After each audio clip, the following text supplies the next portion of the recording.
Doctor Baba Saheb Ambedkar open university.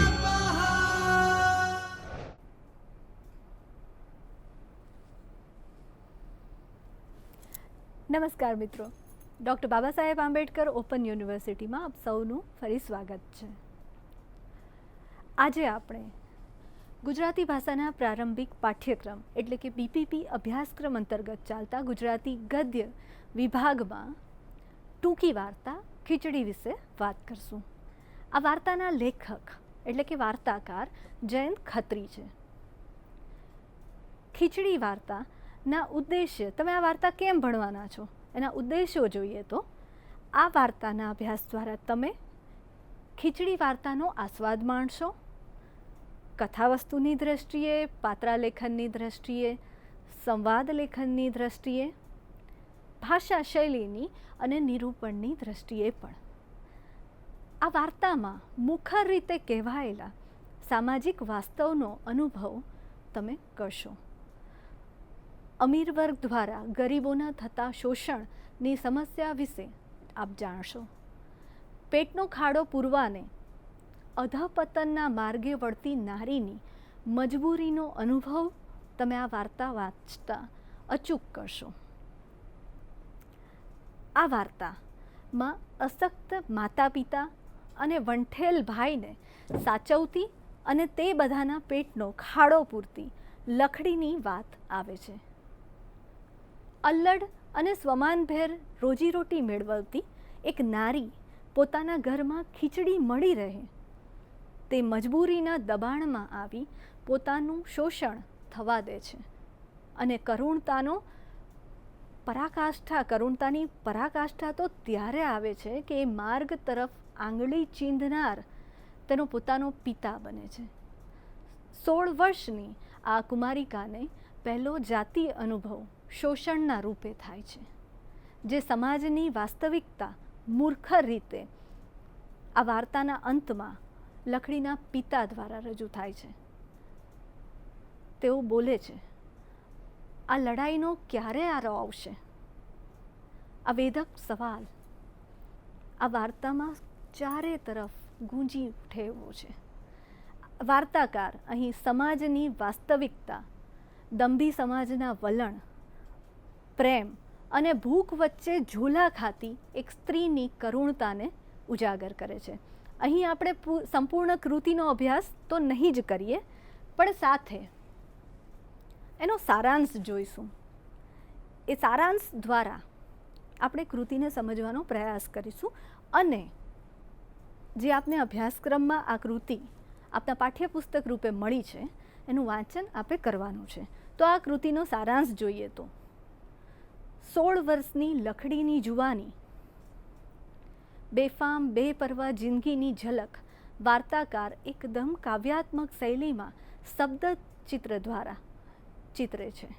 લખડી સવારથી સાંજ સુધી ઘરના લોકો માટે ખીચડીની વ્યવસ્થા કરવામાં જ વ્યસ્ત હોય છે, છતાં તે જીવનના ઉત્સાહ અને જિંદાદિલીથી જીવતી લાગે છે। મા બાપ અને મોટા ભાઈ માટે ખીચડી કમાતી, ખીચડી રાંધતી અને ખીચડી પીરસતી આ લખડી ઘરની કમાતી વ્યક્તિ છે।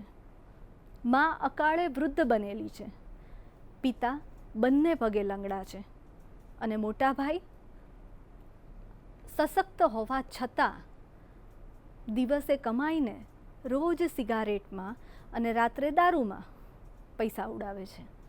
આ ઘરની પરિસ્થિતિ વચ્ચે મોટા ભાઈને લખડી એ પોતે જ ખીચડી જેવી લાગે છે। અહીંયા બહુ સૂચક રીતે ખીચડી શબ્દ લખડી માટે મુકાયો છે।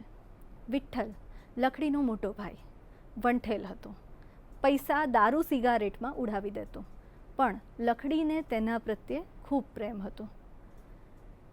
તેના આ સ્વભાવનો લખડીને અફસોસ હોવા છતાં ભાઈ ગમે છે એટલે એની સાથે મોડી રાતો સુધી વાતો કરતી, ખીચડી મેળવવી દિવસે દિવસે મુશ્કેલ થતી હોવા છતાં ભાઈ જમવા બેસે તો હવે શું થશે એવી લખડીને હંમેશા ચિંતા રહેતી।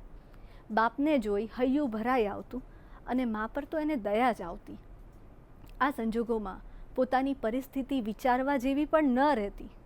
આ દરેક પરિસ્થિતિ બખૂબીથી સમજતી લખડી એક દિવસ ખીચડી મેળવવા માટે આખો દિવસ ફાંફા મારે છે.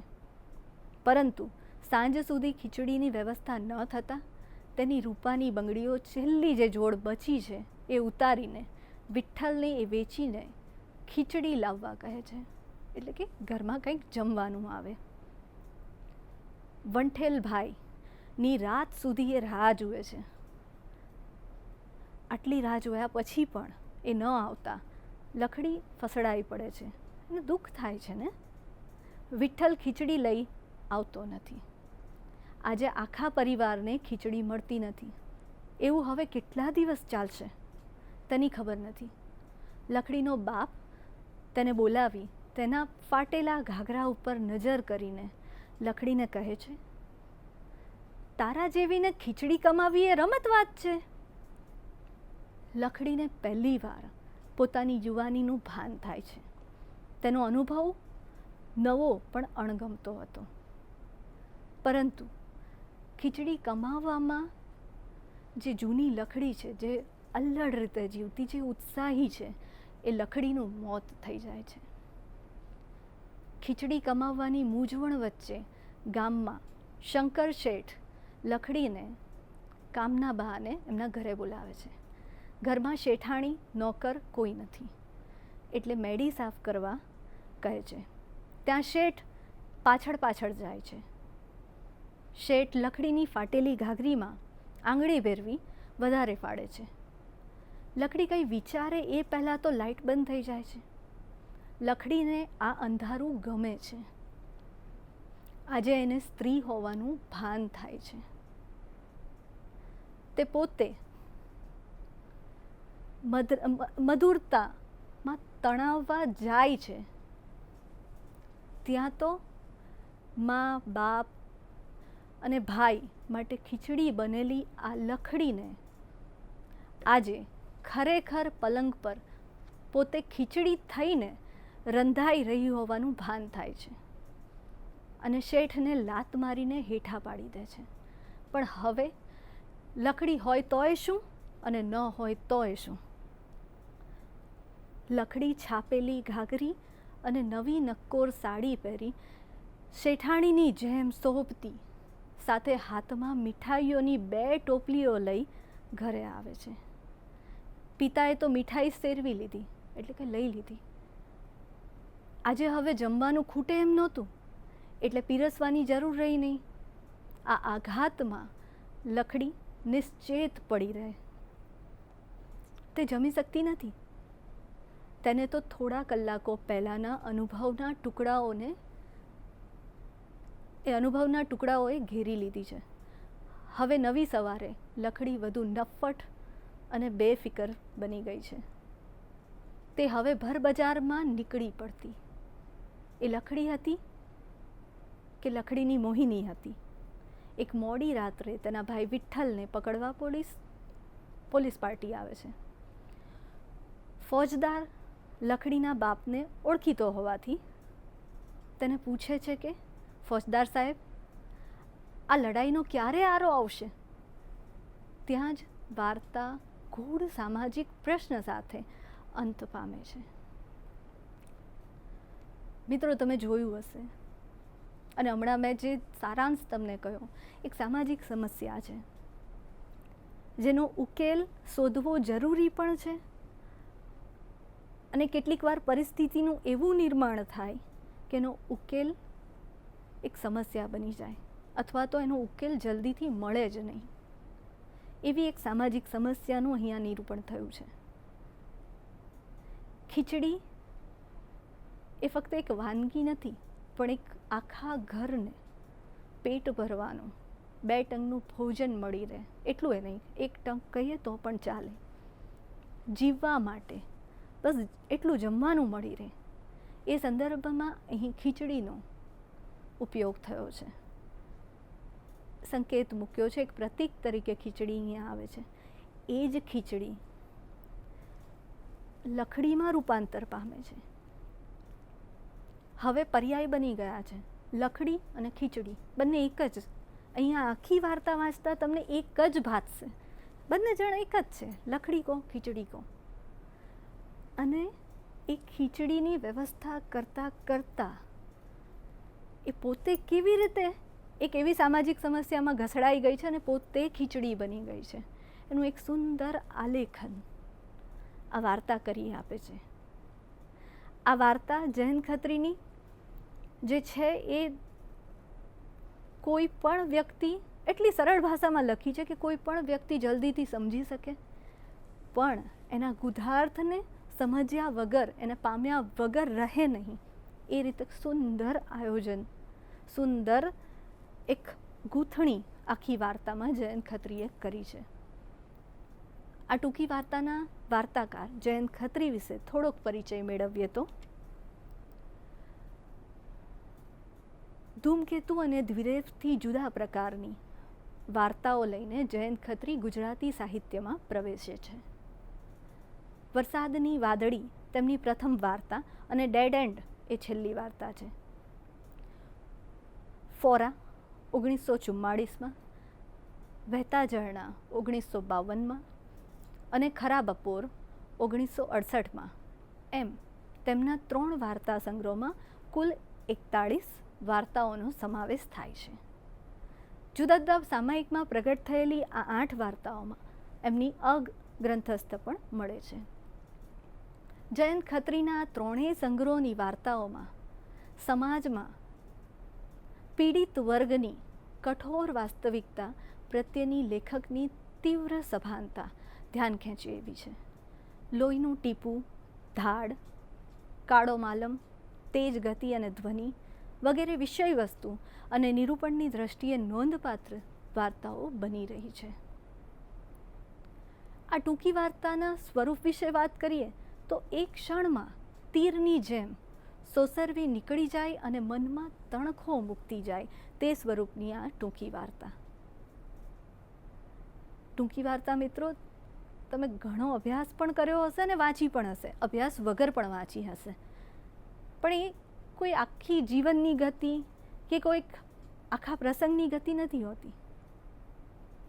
એક છોટા નાના સા લશ્કારે આખી એક વાર્તાની બસ આમ ગતિ સીધી લીટીએ ચાલે અને વાર્તા પૂરી થઈ જાય, બિલકુલ ધૂમકેતુની જેમ અવકાશમાં એના લીસોટા પડે અને પતી જાય. ટૂંકી વાર્તામાં તેના સ્વરૂપગત લક્ષણોમાં પરંપરાગત રીતે કથાવસ્તુ, પાત્રો, વર્ણન, સંવાદના આલેખન અને ભાષા શૈલીની વિશેષતાઓ તો જોવા મળે જ છે, પરંતુ ગાંધી યુગથી આધુનિક યુગ સુધીની સફરમાં વાર્તાઓની શૈલી થોડી ગૂઢ બનતી જણાય છે. આપણે જે વાર્તાઓનો અભ્યાસ કર્યો, આગળ પણ ધૂમકેતુ, દ્વિરેફની ઘણી વાર્તાઓનો તમે અભ્યાસ કર્યો હશે, તેમાં પણ ખીચડીના સંદર્ભે એટલે કે ભૂખના અર્થમાં, નોકરીના અર્થમાં તથા ઘર ચલાવનાર વ્યક્તિના અર્થમાં એ સમાજની કઠોર વાસ્તવિકતાને ટૂંકા ટૂંકા વાક્યોના સંવાદો દ્વારા દર્શાવવામાં આવી છે. આ છે ટૂંકી વાર્તા, જેમાં લેખકને, વાર્તાકારને ઝાંઝું કહેવું નથી હોતું, પણ જે સંવાદો, જે ઘટનાઓ, જે વાતાવરણ, જે પરિસ્થિતિનું નિર્માણ થાય છે એની એક પછી એવી ગૂંથણી થાય છે કે વાર્તાકાર જે કહેવા ધારે છે એ તો ધારે જ છે, પણ એ તમે પામી પણ શકો છો. આ વાર્તા સિવાય પણ તમે જયંત ખત્રીની સામાજિક સમસ્યાઓ તથા પ્રતિકાત્મક વાર્તાઓનો અભ્યાસ કરો. ચુનીલાલ મડિયાની વાની મારી કોયલ વાર્તાનો પણ અભ્યાસ કરો. થોડીક આ વાર્તાને જ મળતી આવે એવી આ ચુનીલાલ મડિયાની વાર્તા છે, જેના અભ્યાસથી તમે આ સામાજિક સમસ્યાઓ વાર્તામાં કેવી રીતે ગૂંથી શકાય છે તેનો અભ્યાસ કરશો, તેનો તમને ખ્યાલ આવશે. સમકાલીન વાર્તાકારોની વાર્તાઓનો તુલનાત્મક અભ્યાસ કરો. નાયિકા પ્રધાન વાર્તાઓનો અભ્યાસ કરો, જેથી આ એક આખી જે નાયિકા પ્રધાન વાર્તાની ભૂમિકા અહીં આવે છે એનો તમને ખ્યાલ આવશે. બકુલેશની વાર્તાઓના અભ્યાસ પણ તમને જયંત ખત્રીને પામવામાં ઘણી રીતે મદદરૂપ થશે. આ વાર્તામાં આવતા કૃતિલક્ષી ભાષાકીય અભિવ્યક્તિનો આપણે અભ્યાસ કરીએ તો એમાં તમે જોશો કે અહીં એવા ઘણા શબ્દો છે જેમાં પ્ર, બિન અને પ્રતિ જેવા ઉપસર્ગ વપરાયા છે. પ્રનો અર્થ એક વિશેષ અર્થ થાય છે, એક વધારાનો વિશેષ. હવે આપણે કહીએ માદ, પણ એમાં પ્ર લગાવીએ તો પ્રમાદ. વિશેષ માણ વાપરીએ તો પ્રમાણ, માણ પ્રમાણ. વધારે એને એની જે પણ કંઈ ગતિ છે એમાં વધારો કરવા માટે આપણે પ્રનો ઉપયોગ કરીએ છીએ. જે માપ છે, પ્રમાણ, ચોક્કસ, ચોક્કસતા દર્શાવવા માટેનો વિશેષ અર્થ બનાવવા માટે આપણે પ્રનો ઉપયોગ કરીએ છીએ. આ ઉપરાંત પ્ર, પરા, અપ, અનુ, ઔ, નિસ, દુસ, વિ, આ, ની, અધિ, અતિ, સુ, અભિ, ઉપ જેવા ઉપસર્ગો પણ આપણને જોવા મળે છે. એ જ રીતે પરવાને નિરર્થક બનાવતું હોય તો બિન પરવા. આ એક નેગેટિવ અર્થ અહીંયા ઊભો, નકારાત્મક અર્થ અહીંયા ઊભો થાય છે.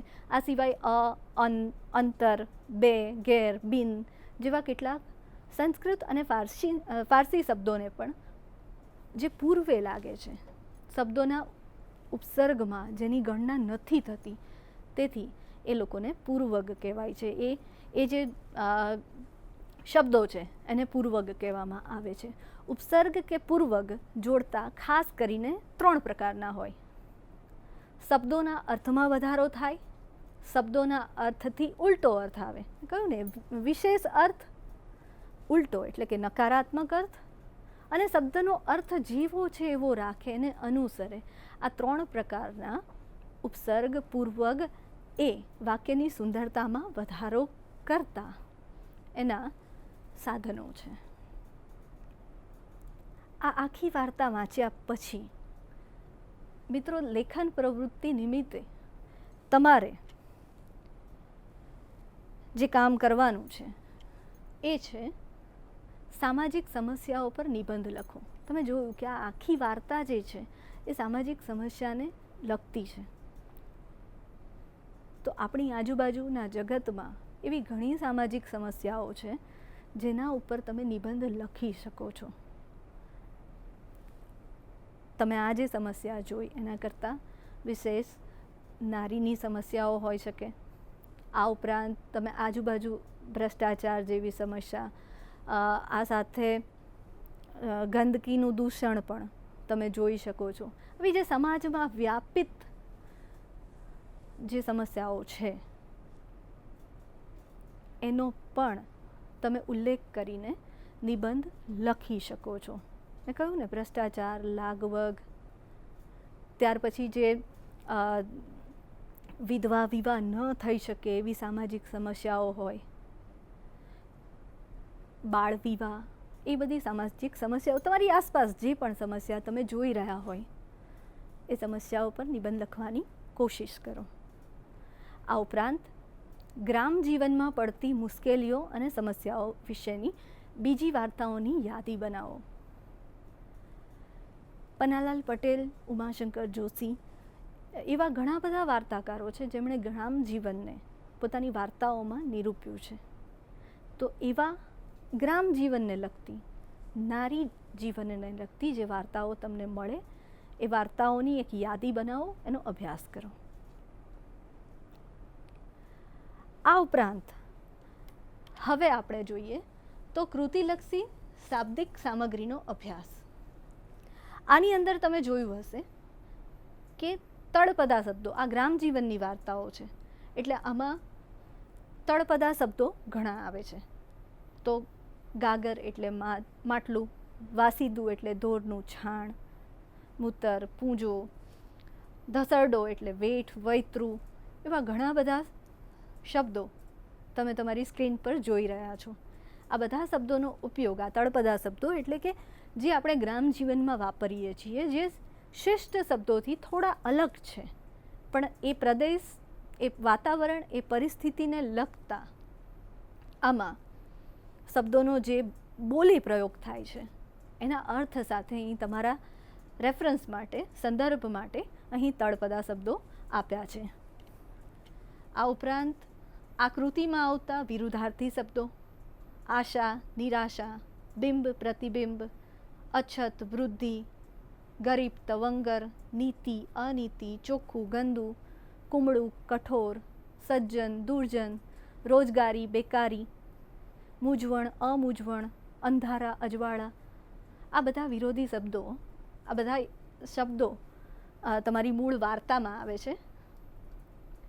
આમાં તમે આ વિરોધી શબ્દોનો અભ્યાસ કરશો ને તો ઘણા શબ્દો એવા છે કે જેમાં આપણે હમણાં કહ્યું ને કે ઉપસર્ગ લાગે, આશા, નિરાશા.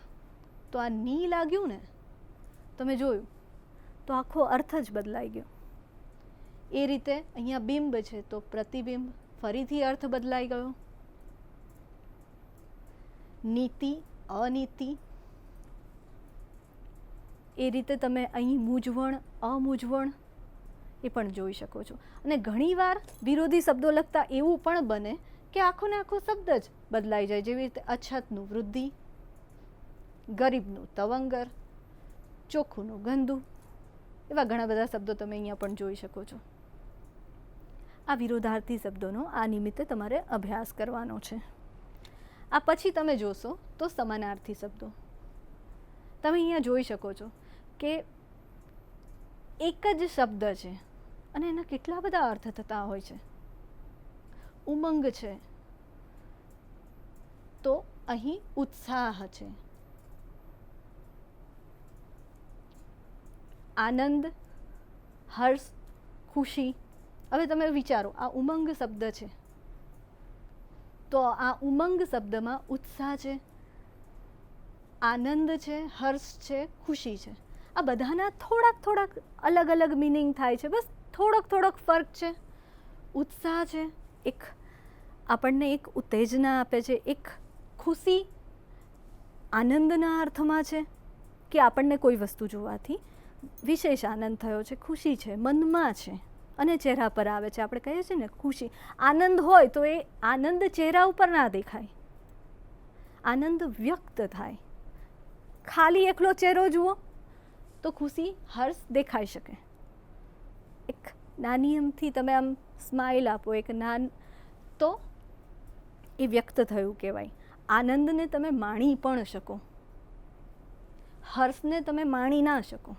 એટલે કેટલાક નાના ભેદ સાથેના શબ્દો છે.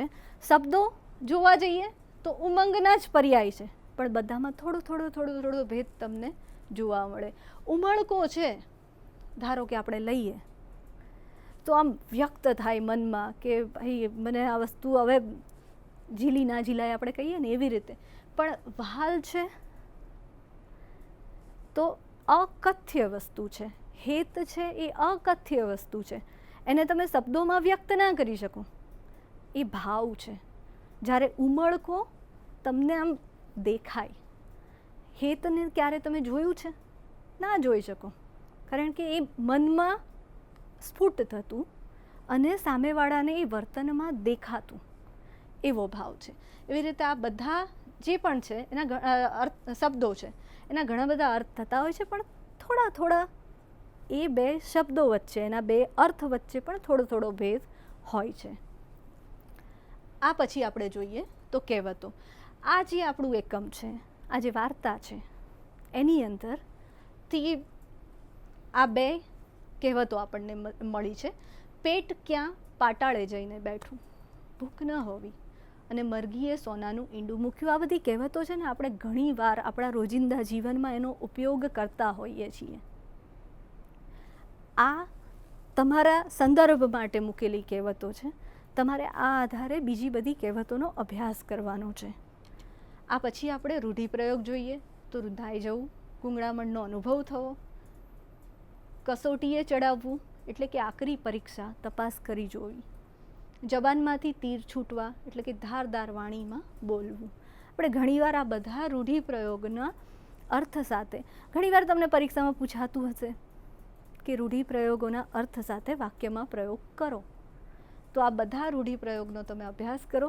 તમારી આસપાસ બનતી ઘટનાઓ, તમારા જીવનમાં, રોજિંદા જીવનમાં બનતી ઘટનાઓ વિશે આ કે રૂઢિપ્રયોગનો ઉપયોગ તમે ક્યાં કરી શકો છો, એવી રીતે વાક્ય પ્રયોજની એક યાદી બનાવો. આ પછી થોડીક મૂંઝવણમાં મૂકે એવી થોડીક જોડણીઓ તમારી સ્ક્રીન પર તમને દેખાતી હશે. એનો તમારે અભ્યાસ કરવાનો છે અને તમે સરસ રીતે આ જોડણી, સાચી જોડણી લખી શકો એના સંદર્ભમાં આ જોડણીઓ અહીં મૂકવામાં આવી છે. આ પછી આમાં થોડાક અઘરા લાગતા, બધાને અઘરા લાગે એવું જરૂરી પણ નથી, પણ થોડાક અઘરા લાગતા જેના જે શબ્દોના અર્થ આપણને કદાચ ન ખબર હોય તે પણ સંદર્ભ માટે જ અહીં તમારા માટે મૂક્યા છે. બેફામ એટલે કે ધ્યાન લક્ષ વિનાનું, ગાફેલ, વિચાર કર્યા વિનાનું, સાવ બેફામ. આપણે હમણાં જ લખડીની વાત કરી કે સાવ બેફામ હતી. અવનવું, નવતર, નવી નવી જાતનું, આ બધા એના શબ્દાર્થ છે જે તમને સરળ ભાષામાં એના અર્થ આપીને સમજાવવાનો પ્રયત્ન કર્યો છે. આ પણ તમારા સંદર્ભ માટે જ છે. હવે આપણે જોઈશું કે આપણે આખી આ જે ખીચડી વાર્તાનો સારાંશ જોયો, એની ભાષાકીય અને શાબ્દિક જે પણ ભૂમિકા હતી, જે અંદરથી આપણને મળતું અર્ક હતું, એ આપણે જોયું. હવે પરીક્ષાલક્ષી થોડી વાત કરીએ તો કેટલાક સવાલો તમારી સ્ક્રીન પર તમે જોઈ રહ્યા હશો. એ સવાલોના અભ્યાસ તમારે એટલે કરવાના છે, એના જવાબ તમે લખતા થાવ કે એ જવાબ લખ્યા પછી તમને પરીક્ષામાં જવાબ લખવા અઘરા નહીં પડે. તમારો અભ્યાસ આના જવાબ લખવામાં જ થઈ જશે. તો પહેલું છે, ખીચડી વાર્તાનો આરંભ જણાવો. ખીચડી વાર્તા શરૂ કઈ પરિસ્થિતિમાં, કયા વાતાવરણમાં અને કયા એક ભાવ સાથે શરૂ થાય છે, ત્યાંથી લઈને એનો જે આરંભની ભૂમિકા છે એ આમાં તમારે લખવાની છે. આ પછી લખડી નાયિકાનું પાત્ર નિરૂપણ કરો. તમે જોયું આખી ટૂંકી વાર્તામાં લખડી મુખ્ય હાદ સ્વરૂપ પાત્ર છે. તમારે નાયિકા તરીકે અહીં કેમ છે અને એની ભૂમિકા શું છે આખામાં, આખી ટૂંકી વાર્તામાં એનું પાત્ર કેવી રીતે ઉપસી આવે છે, કેવા સંજોગો એની સાથે ઊભા થાય છે અને એમાં એક કેવું એનું પ્રતિકાત્મક વલણ હોય છે અને અંતમાં ક્યાં જઈને અટકે છે એની વાત તમારે નાયિકા સ્વરૂપે અહીં પાત્ર નિરૂપણમાં કરવાની છે. લખડી પોતાના ઘરનું ગુજરાન કેવી રીતે કરે છે. આપણે જોયું કે લખડી એટલે ખીચડી, એટલે થઈ તો વાત એ છે ને કે ગુજરાન કેવી રીતે કરે છે. એ ગુજરાન કરવા માટે એણે શું ગુમાવવું પડે છે અને કઈ રીતે પોતાના ઘરને સંભાળે છે, એ આખી વાત અને કેવા સંજોગોમાં અને કઈ પરિસ્થિતિનું નિર્માણ થાય છે અને ભવિષ્ય કેવું બને છે એની વાત તમારે અહીંયા કરવાની છે. ચોથો સવાલ છે, લખડી અને વિઠ્ઠલ વચ્ચેના સંબંધો વર્ણવો. મિત્રો, તમને મેં હમણાં જ વાત કરી સારાંશમાં કે લખડી અને વિઠ્ઠલ ભાઈ બહેન છે. વિઠ્ઠલમાં ઘણા બધા એના જે વર્તણૂક છે એમાં બુરાઈ છે, ઘણા બધા વિરોધાભાસ છે. વિરોધાભાસ એટલે કે દિલ, હૃદય એનું સારું છે, સ્વચ્છ છે, પણ એની જે પણ હરકતો છે એ બિલકુલ સારી નથી. એની ટેવો કુટેવો જ છે. સિગરેટ પીવી, દારૂ પીવો, એ કુટેવોની સાથે બંધાયેલો હોવા છતાં પણ એ લખડીને પ્રેમ તો એટલો જ કરે છે અને આ બધી કુટેવો એનામાં છે, એનો ભોગ પણ બનેલી લખડી આ બધું સ્વીકારીને પણ પોતાના ભાઈને એટલો જ પ્રેમ કરે છે. એ જે સંબંધોની ગૂંચ છે, ક્યાંય બંને પાત્રો એકબીજાને બરાબર જાણે છે, એની અચ્છાઈ પણ જાણે છે અને બુરાઈ પણ જાણે છે, છતાં પણ બંને સાથે છે એકબીજાને સ્વીકારીને. લખડી જે પરિસ્થિતિમાં મુકાઈ છે એ મુકાવવા માટેની એની પાછળનું કારણ એનો ભાઈ જ છે, છતાં પણ આખી વાર્તામાં ક્યાંય પણ લખડી એવું નહીં કે એના ભાઈને લખડી સાવ તડછોડી નહીં દે, એને સાચવવાની જ કોશિશ કરે છે. એ જે સંબંધો છે, એના તાણાવાણા છે, એ તમારે આ પ્રશ્નોમાં વર્ણવવાના છે. લખડી ખીચડી બની રંધાઈ રહી. આ વાક્ય સમજાવો. મેં આગળ જ હમણાં તમને કહ્યું કે લખડી એટલે ખીચડી, ખીચડી એટલે લખડી, બંને એકબીજાના પર્યાય છે. અને લખડી દરરોજ કમાઈને મહેનત કરીને ઘરે ખીચડી લઈ આવે છે, એક જુદો સંદર્ભ છે. અને લખડી પોતે ખીચડી કમાવવા માટે હાંડલામાં રંધાઈ રહી છે, એ આખી અલગ વાત છે. એ જે બે પરિસ્થિતિ વચ્ચે લખડીની જે આખી પરિસ્થિતિ, એની જે કરુણતા સર્જાય છે, એ આ વાક્યનો હાર્દ છે. એ કરુણતાને તમારે આ જવાબમાં, આ સવાલના જવાબમાં લખવાની છે. આ ટૂંકા પ્રશ્નો હતા મિત્રો. હવે થોડાક મુદ્દાસર પ્રશ્નો આપણે જોઈએ. તો ખીચડી વાર્તાનું મૂલ્યાંકન કરો. આખી ખીચડી વાર્તા તમારે એનું પઠન કરવાનું છે, એનો અભ્યાસ કરવાનો છે, અને પછી તમારા શબ્દોમાં એનું મૂલ્યાંકન કરવાનું છે કે આ સામાજિક સમસ્યા જે છે એ વાર્તામાં કઈ રીતે આવી છે, અને એ વાર્તામાં આવી છે તો કેટલી કલાત્મક છે. કારણ કે અંતે તો આપણે અભ્યાસ સાહિત્યનો જ કરીએ છીએ, એટલે સાહિત્યની દ્રષ્ટિએ એનું તમારે મૂલ્યાંકન કરવાનું છે. બીજો પ્રશ્ન છે, ખીચડી વાર્તાનું શીર્ષક તમારા શબ્દોમાં સમજાવો. ખીચડી શબ્દ કેમ આવ્યો? આ વાર્તાનું શીર્ષક, વાર્તાકારે ખીચડી કેમ પસંદ કર્યું, એ તમારા શબ્દોમાં તમારે અહીં જવાબ આપવાનો છે. ખીચડી એટલે લખડી, વાર્તાના સંદર્ભમાં તપાસો. આના વિશે આપણે આગળ વાત કરી જ લીધી છે. ચોથો સવાલ છે, ખીચડી વાર્તાના આધારે જયંત ખત્રીની ભાષા શૈલી વિશે ચર્ચા કરો. આપણે કીધું કે ગ્રામ્ય જીવન આમાં વર્ણવાયેલું છે. આપણે તળપદા શબ્દો પણ જોયા. તળપદા શબ્દોની સાથે આપણે સમાનાર્થી શબ્દો, રૂઢિપ્રયોગો, કહેવતો પણ જોઈ. અને સાથે જે સંવાદમાં બોલાયેલી બોલી, એ બધું ભાષા શૈલીમાં તમારે વર્ણવવાનું છે, એની ચર્ચા કરવાની છે કે આ જે બોલી છે એ પાત્રને અનુરૂપ છે કે કેમ. આ પછીનો સવાલ છે, ખીચડી વાર્તાના પાત્રો વિશે વિગતે ચર્ચા કરો.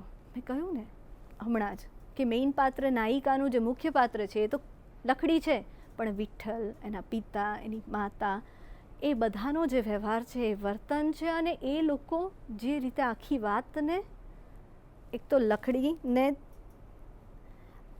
એની જિંદગીમાં જે બની રહ્યું છે એની પાછળ એના પરિવારજનો છે, એ બધા પરિવારજનો, અને સાથે શંકર શેઠ, એનું પાત્ર પણ તમારે અહીં નિરૂપણ કરવાનું છે.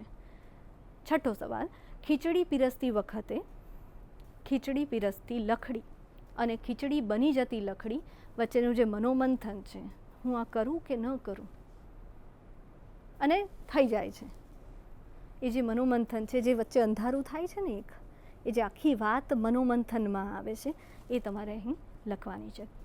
સામાજિક સમસ્યા વિશે ખીચડી વાર્તા ચર્ચો. આગળ મેં આના વિશે તમને નિબંધ પણ, આવા બીજા સમસ્યાઓ વિશે નિબંધ લખવાનું પણ કહ્યું છે. આ સમસ્યા કઈ રીતે આમાં વ્યક્ત થઈ છે, આવી બીજી કોઈ તમારી ધ્યાનમાં કોઈક વાર્તા હોય અથવા તો ઘટના હોય, એનો સંદર્ભ લઈને તમારે આ ખીચડી વાર્તાને ચર્ચવાની છે કે આ કઈ રીતે સાહિત્યિક દ્રષ્ટિએ કલાત્મકતાને વરી છે. આ આખી વાર્તાના અભ્યાસ દ્વારા તમે એક વસ્તુ તો સ્પષ્ટ છે કે આપણો જે સમાજ છે ને, એ ઘણી સમસ્યાઓથી ભરપૂર છે. કારણ કે સમાજ છે, અને સમાજમાં ઘણા બધા લોકો એકસાથે રહે છે. તો એ જે ઘણા બધા લોકો એકસાથે સમાજનું નિર્માણ કરે છે ને, એમાં ઘણીવાર એવું બને કે એક સંતુલન જળવાતું નથી. અમીરી ગરીબીનું, શોષિત વર્ગ અને શોષણ પામતો વર્ગ, એ જે બેલેન્સ, જે સંતુલન જળવાવું જોઈએ, એ નથી જળવાતું. તો એ બધી જે આખી ભૂમિકા છે, સાહિત્ય એ ફક્ત માધ્યમ છે. આપણી આસપાસનું જે જગત છે, એ આખું સાહિત્યમાં કોઈને કોઈ રીતે, વાર્તા સ્વરૂપે કે બીજા કોઈ પણ સાહિત્ય પ્રકાર સ્વરૂપે આપણા સુધી આવે છે. એમાં જ્યારે વાર્તાકાર કંઈક લખવા ધારે ને, તો એ કલાત્મકતાથી એને ગૂંથી લે છે. એ વાસ્તવિકતાનું તમારી સામે અર્થઘટન તો કરે જ છે, પણ એનાથી પણ વિશેષ સમાજને પોતાનો આઈનો એટલે કે સમાજ માટે અરીસો બને છે. એ જે અરીસો બને છે ને એમાં આપણે જે પ્રતિબિંબ સમાજનું જોઈએ છીએ ને એ સાહિત્યમાં આપણે જોઈએ છીએ. તમે તમારી સ્ક્રીન પર જોઈ રહ્યા છો જયંત ખત્રી, આ વાર્તાના લેખક. એમણે મોટે ભાગે જેટલી પણ વાર્તા લખી છે ને એ પ્રતિકાત્મક રીતે લખી છે, પણ એક સમાજમાં, ગ્રામ્ય જીવનમાં, આપણી આસપાસ બનતી ઘટનાઓને